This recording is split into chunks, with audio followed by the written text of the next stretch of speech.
Ah bonjour, vous êtes là. Aujourd'hui, je vais vous parler du licenciement économique.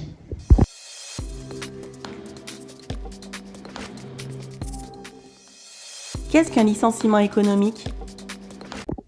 Un licenciement pour motif économique, qui peut être individuel ou collectif, est une forme particulière de congédiement. Contrairement à deux types de licenciements, il exclut les raisons d'ordre personnel.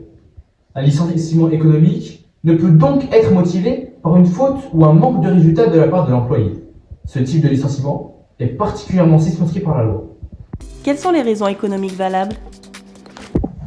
L'entreprise peut justifier un licenciement économique par les difficultés financières qu'elle rencontre, les mutations technologiques mises en œuvre, la sauvegarde de la compétitivité ou encore la cessation d'activité de l'entreprise.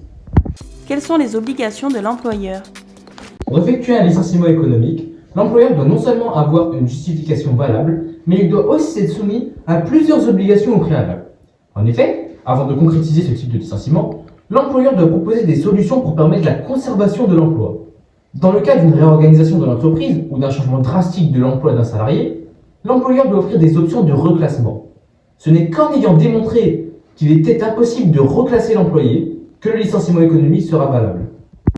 En conclusion, le licenciement économique est une forme spécifique de cessation d'emploi encadrée par la loi en France.